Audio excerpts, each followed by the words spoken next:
حضرت ابو بکر صدیق رضی اللہ تعالیٰ کا دور خلافت ہے. آپ نے حضرات صحابہ کو جمع کیا اور جمع کر کے کہا کہ ہمارے شہر کے اندر جتنی بوڑھی امائیں ہیں، ہمارے شہر میں جتنی بے آسرا خاتون رہتی ہیں، جن کے سر پر کوئی کمانے والا نہیں ہے، کوئی خرچ برداشت کرنے والا نہیں ہے، آج سے ہم ان کی خدمت کریں گے. لہذا ایک کاغذ پر ایک بوڑھی اماں کا نام لکھا، سامنے حضرت عثمان کا نام لکھ دیا. ایک بوڑھی اماں کا نام لکھا، سامنے عبد الرحمن ابن عوف کا نام لکھ دیا. اسی طرح ایک لسٹ تیار ہوئی اور مشورے کے مطابق عمل شروع ہو گیا. ایک دن وہ آیا کہ حضرت عمر ابن خطاب حضرت ابو بکر صدیق سے ملاقات کے لیے پہنچے.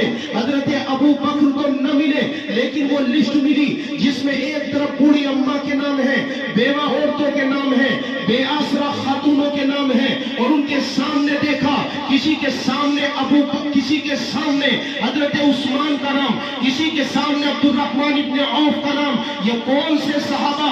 یہ وہ صحابہ ہیں جن کو اللہ کے نبی نے کہا تھا کہ ابو بکر جنتی، عمر جنتی، عثمان جنتی، علی جنتی، جن کے لیے اللہ نے قرآن کریم کے اندر قسمیں کھائی ہیں، جن کو اللہ نے قرآن میں کہا کہ اے محمد میں ان سے راضی ہو گیا، تو بھی ان سے راضی ہو جا. جن صحابہ کو اللہ نے قرآن میں کہا اولئک هم المفلحون کہ دنیا کی مقدس ترین قوم یہ ہے، دنیا کی کامیاب ترین قوم یہ ہے، جن کو اللہ نے اتنی ساری بشارتیں سنائی. حضرت عمر رضی اللہ تعالیٰ نے دیکھا کہ ایک بوڑھی اماں کے سامنے کسی خادم کا نام نہیں ہے، تو حضرت عمر نے ایڈریس کو نوٹ کیا اور اگلے دن نماز فجر ادا کر کے بوڑھی اماں کے دروازے پر دروازہ جا کھٹکھٹایا. اندر سے آواز آئی، کون؟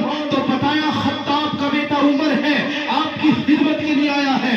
اگر آپ کو پانی بھروانا ہو تو بتا دو، اگر آپ کو جھاڑو لگوانی ہو تو بتا دو، اگر آپ کو برتن صاف کرانے ہو تو بتا دو. اندر سے آواز آئی، او میرے بچے، ایک آدمی میری خدمت کے لیے آتا ہے، وہ میری خدمت کر کے جا چکا ہے، برتن کو پانی سے بھر کر کے جا چکا ہے، گھر کو صاف کر کے جا چکا ہے. حضرت عمر نے پوچھا کہ اماں وہ آدمی کون ہے، اس کا نام کیا ہے؟ تو اماں نے کہا کہ بیٹا کبھی اس نے نام بتایا نہیں، کبھی میں نے پوچھا بھی نہیں. وہ تو جب میرے گھر میں آتا ہے تو کہتا ہے کہ پردہ شروع ہو گیا، لہذا میں کمرے میں چلی جاتی ہوں. وہ میرے برتنوں کو پانی سے بھر دیتا ہے، گھر میں جھاڑو لگا دیتا ہے، وہ کنویں سے پانی لا کر گھر میں انتظام کر دیتا ہے، وہ میرے کپڑے صاف کر دیتا ہے، اور جب کام مکمل ہو جاتا ہے وہ مجھے کہتا ہے کہ پردہ ختم ہو گیا، لہذا میں باہر نکل کے آ جاتی ہوں. وہ چلا جاتا ہے، میں اس کو نہیں جانتی. حضرت عمر کا تجسس بڑھا. اگلے دن نماز تہجد پڑھ کر ہی بوڑھی اماں کے گھر پر آ کر دروازہ کھٹکھٹا دیا اور کہا کہ اماں، خطاب کا بیٹا عمر آپ کی خدمت کے لیے آیا ہے.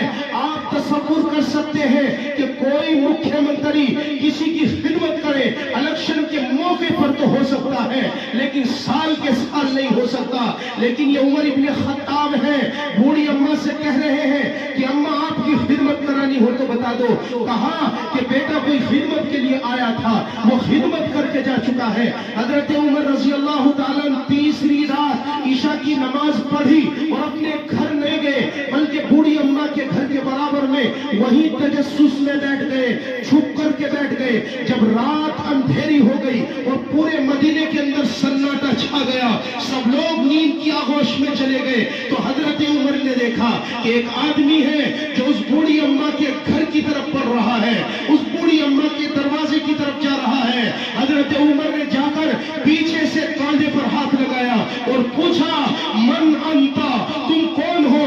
تو سامنے سے آہستہ آواز میں جواب آیا کہ میں ابو بکر صدیق ہوں. اتنا کہنا تھا کہ حضرت عمر کی آنکھ سے آنسو چھلک اٹھے، اس لیے کہ خلیفہ وقت ہے، امیر المومنین ہے، خلیفۃ المسلمین ہے. حضرت عمر نے دیکھا کہ ان کے پیر میں جوتے نہیں ہیں. حضرت عمر نے پوچھا کہ یا امیر المومنین، آپ کے پاس کا جوتے نہیں ہیں، یا آپ کے جوتے کہاں چلے گئے؟ حضرت ابو بکر نے کہا کہ میں نے جوتے بالارادہ اپنے گھر میں اتار دیے، اس لیے کہ میں جانتا ہوں کہ مدینے کے لوگ سو رہے ہیں، کہیں ایسا نہ ہو کہ ابو بکر کے جوتوں کی آواز سے کسی مدینے میں سونے والے کی نیند کھل جائے. اس لیے میں نے اپنے جوتوں کو پیر میں پہننا بھی برداشت نہیں کیا۔